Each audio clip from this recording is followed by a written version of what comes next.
Shalom, saudara-saudari terkasih, sidang jemaat yang diberkati Tuhan.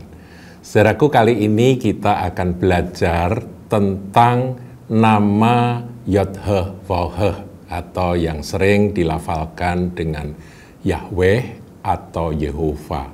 Ada juga yang mengatakan bahwa penyebutan yang paling benar adalah Yihweh. Yang betul mana kita tidak tahu karena itu adalah tetragramaton Yod-Heh-Vav-Heh di dalam Perjanjian Lama, dan orang-orang Israel, orang Yahudi tidak berani menyebut akan nama tersebut, dan setiap ketemu dengan ayat yang mana ada nama Yod-Heh-Vav-Heh atau YHWH, mereka memakai panggilan dengan Adonai atau Tuhan, ya saudaraku. Nah, setelah ada perkembangan di mana kekristenan, dunia kekristenan belajar bahasa Ibrani, maka ada orang-orang yang menyelidiki dan mengatakan bahwa nama Allah kita itu sebenarnya adalah Yod-Heh-Vav-Heh atau Yahweh tersebut. Nah, ada yang fanatik di sana sehingga nggak boleh pakai nama lain dan sebagainya. Jadi mereka menjadi Ibrani-Ibraninan, begitu saudaraku ya. Ya, itu memang gejala yang hari-hari ini kita hadapi. Nah, saudaraku, sekarang pertanyaan, ini yang lebih penting saudaraku. Apakah Yod-Heh-Vav-Heh atau Yahweh di dalam Perjanjian Lama tersebut itu adalah nama dari Tuhan kita Yesus Kristus, Juru Selamat dunia itu? Nah, ini pertanyaan saudaraku. Ataukah Yod-Heh-Vav-Heh itu nama yang khas hanya untuk Bapa saja? Bukankah di dalam doktrin Tritunggal kita mengenal bahwa Allah kita, Tuhan kita itu Esa, tapi menyatakan diri dalam 3 pribadi, yaitu Bapa, Putra atau Anak, atau Firman, dan Roh Kudus atau Roh Allah, ya, atau Roh Bapa. Nah, ini ketiganya ini, saudara, ini Esa, ya, itu iman Trinity atau iman Tritunggal yang memang itu adalah kebenaran dari apa yang diajarkan oleh Alkitab. Nah, pertanyaan sekarang, apakah nama Yahweh atau Yehova itu adalah menunjuk kepada Yesus, atau Yesus itu sebenarnya adalah Yahweh atau bukan? Ini menjadi pertanyaan. Sekali lagi kita berpegang pada dogma atau ortodoksi yang benar, yaitu Tritunggal itulah Tuhan kita. Esa menyatakan diri dalam 3 pribadi. Nah, sekarang kita lihat di dalam Perjanjian Lama, saudaraku ya. Saya akan jelaskan apakah Yahweh itu Yesus atau bukan. Atau Yahweh itu hanya untuk Bapa saja, begitu ya. Kita coba lihat buktinya ada di sini. Ulangan 6 ayat yang ke-4.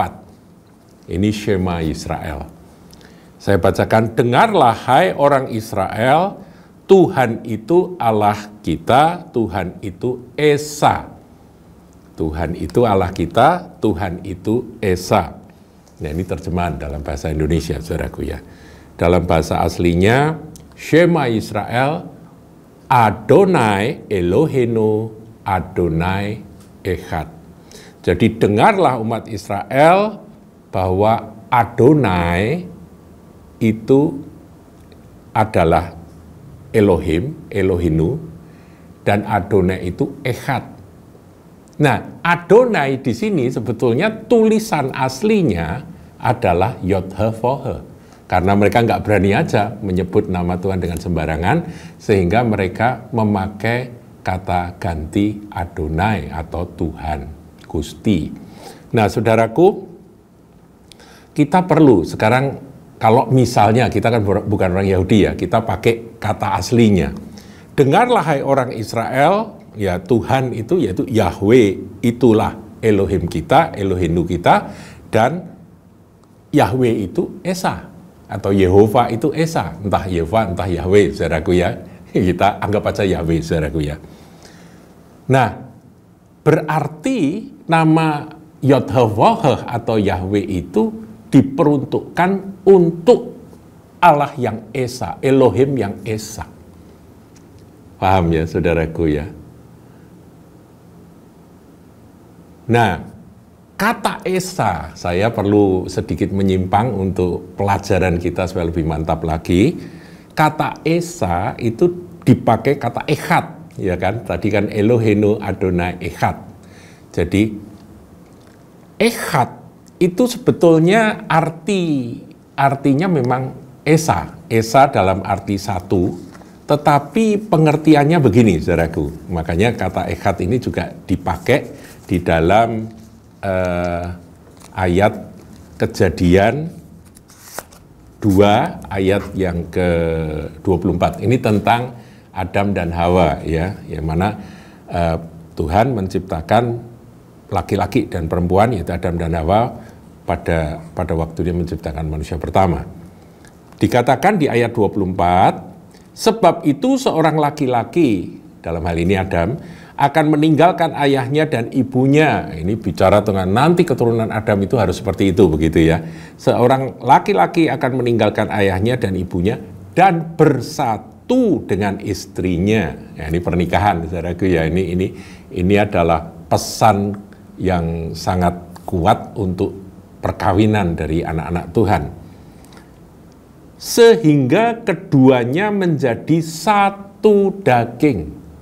Basar Echad, saudaraku ya, satu daging. Nah, Echad di sini muncul, saudaraku, satu daging. Padahal yang diceritakan adalah laki-laki dan perempuan ketika mereka bersatu dalam sebuah pernikahan kudus, mereka bukan lagi dua, tetapi mereka satu.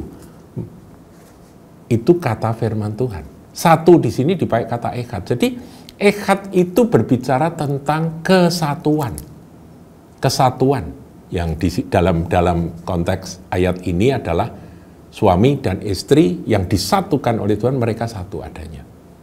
Nah, kata Echad yang sama dikenakan untuk Yahweh, untuk Tuhan. Di dalam tadi ya, dengarlah hai orang Israel, Tuhan itu Allah kita, Tuhan itu Esa. Shema Israel, Yahweh. Ya, jadi Adonai, Yahweh, Elohenu, Yahweh Echad. Jadi Yahweh itu Echad. Jadi sekali lagi nama Yahweh adalah nama untuk Allah yang Esa. Paham ya? Nah, sekarang kita memahami tentang siapa Tuhan Yesus. Tuhan Yesus itu adalah bagian dari Allah yang Esa. Ya kan? Nah, itu ayat yang hafalan kita, saudaraku. Saya nggak bosen-bosen untuk terus-menerus mengulang-ulang ini supaya Anda kuat di dalam pemahaman tentang siapakah Tuhan kita Yesus Kristus. Yohanes 1 ayat 1, saudaraku ya. Pada mulanya adalah firman, firman itu bersama-sama dengan Allah, dan firman itu adalah Allah. Ini Yesus, saudaraku. Ini Tuhan kita, Juru Selamat kita, kekasih kita, Tuhan Yesus. Yaitu firman yang menjadi manusia. Firman itu telah menjadi manusia dan diam di antara kita hari Natal. Nah, siapakah firman itu? Firman itu ada bersama-sama dengan Allah, dan firman itu adalah Allah. Paham ya, saudaraku ya? Nah, kalau begitu firman itu adalah Allah, sementara Allah kita yang Esa, ya, Adonai atau Yahweh Elohenu, Yahweh Echad, itu Allah yang Esa itu adalah termasuk firman-Nya. Firman ada di dalam Bapa, di dalam Allah. Roh juga ada di dalam Allah. Jadi demikian, roh itu Echad, firman itu Echad, sebagaimana Allah itu Echad adanya. Inilah pemahaman Tritunggal. Dengan demikian kita mengetahui bahwa sebetulnya Yahweh atau Yehova itu adalah Allah yang Esa, dan Yesus juga adalah Allah yang Esa, karena Yesus adalah Sang Firman yang menjadi manusia, dan Firman itu adalah Allah. Makanya dia disebut putra Allah. Jadi Bapa, Putra itu adalah Yahweh.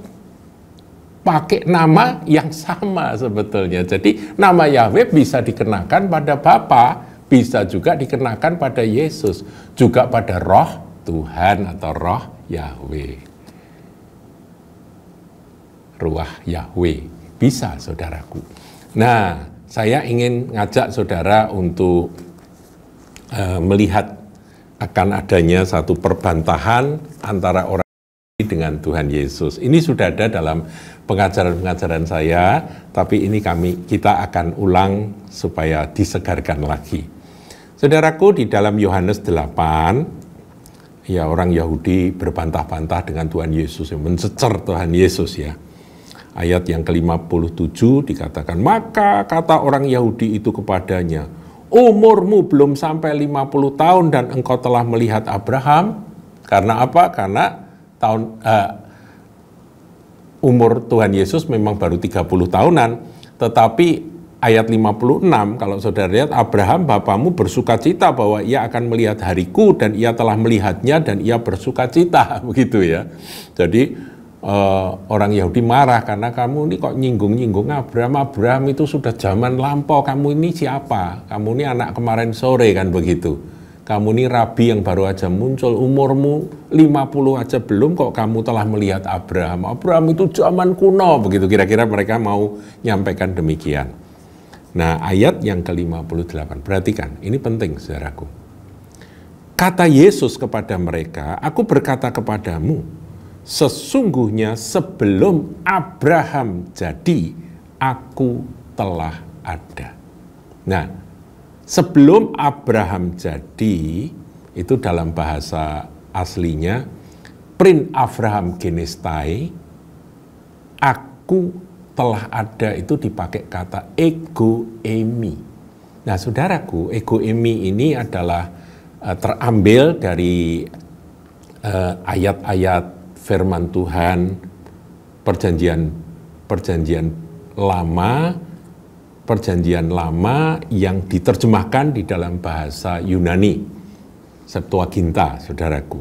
Nah, kalau saudara lacak, kata ego emi itu muncul, saudaraku, di dalam peristiwa burning bush atau peristiwa Musa berjumpa dengan Tuhan di semak duri yang menyala, tapi semak durinya tidak hangus, gitu ya.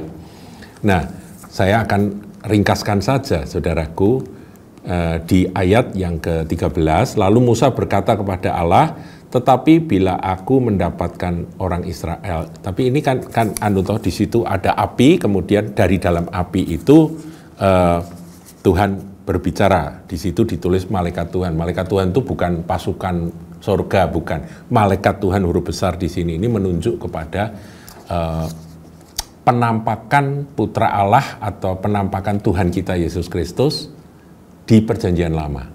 Karena orang tidak bisa melihat Bapa. Tidak seorang pun melihat Allah. Melihat Allah mati kan, nggak boleh. Tetapi Allah menyatakan dirinya melalui putranya. Nah, di Perjanjian Lama itu disebut sebagai malaikat Tuhan. Nah, kalau saudara bilang, loh itu kan malaikat. Iya, tapi kalau saudara lihat malaikat Tuhan itu ya adalah Allah. Karena dia berfirman, akulah Allah ayahmu, Allah Abraham, Allah Ishak, Allah Yakub. Dan Musa pun menutupi mukanya sebab ia takut memandang Allah. Padahal yang dipandang itu adalah malaikat Tuhan, malak Yahweh. Nah, saudara, ini sedikit pengulangan dari tentang siapakah malak Yahweh itu, yaitu penampakan dari Putra Allah atau Tuhan Yesus yang menyatakan akan Allah yang tidak bisa dilihat itu kepada manusia. Nah, dia menampakkan diri kepada Musa pada waktu itu di dalam api yang menyala di semak duri. Nah, ketika Musa akhirnya bertanya, lalu Musa berkata kepada Allah, tetapi apabila aku mendapatkan orang Israel dan berkata kepada mereka, Allah nenek moyangmu telah mengutus aku kepadamu, dan mereka bertanya kepadaku, bagaimana tentang namanya? Nah, ini nama ya, namanya. Apakah yang harus kujawab pada mereka? Firman Allah kepada Musa, aku adalah aku. Nah, kata aku adalah aku dalam bahasa Ibraninya adalah ehyeh asher ehyeh. Nah, diterjemahkan dalam Septuaginta adalah ego emi hoon. Jadi ego emi itu adalah satu kata sakral. Ehyeh asher ehyeh. Nah, Tuhan Yesus memakai kata itu, dan menurut banyak penafsir, ketika Tuhan Yesus berbantah dengan orang-orang Yahudi pada waktu itu, Yohanes 8 ayat 58 diulangi, saudaraku ya. Kata Yesus kepada mereka, aku berkata kepadamu, sesungguhnya sebelum Abraham jadi, aku telah ada. Jadi prin Abraham genestai ego emi. Ketika Tuhan bicara begitu, ada banyak penafsir mengatakan, karena ini bicara dalam bahasa religius, saudaraku. Ya, pada zaman Tuhan Yesus ada 4 bahasa. Ada bahasa sehari-hari, yaitu bahasa Aram, kemudian bahasa religius atau bahasa di dalam ibadah orang-orang Yahudi, itu bahasa Ibrani. Kemudian ada bahasa Yunani, yaitu bahasa nasional yang banyak dipakai. Ada juga bahasa administrasi, yaitu bahasa Latin, ya, bahasanya orang Roma. Nah, saudaraku, yang dipakai pada waktu itu adalah bahasa Yunani, terjemahan yang disebut dengan terjemahan Perjanjian Lama yang disebut dengan Septuaginta. Nah, ketika Tuhan berbicara, ada banyak penafsir mengatakan bahwa ini Yesus sedang memakai bahasa Ibrani. Ehyeh asher ehyeh. Itulah sebabnya dia akan dilempari dengan batu, akan dirajam. Ayat 59, lalu mereka mengambil batu untuk melempari dia, tetapi Yesus menghilang dan meninggalkan bait Allah. Ehyeh asher ehyeh, itulah Yahweh, saudaraku. Jadi Yahweh adalah Allah yang esa, dan Yesus adalah Allah yang esa, karena dia adalah firman. Jadi kita nggak usah ragu-ragu, nggak usah bingung. Sebetulnya nama Yahweh, Yehova, Yihweh atau apapun sebutannya, Yod-Heh-Woh-Heh itu adalah nama Bapa, nama Anak, dan nama Roh Kudus. Haleluya. Tuhan Yesus memberkati.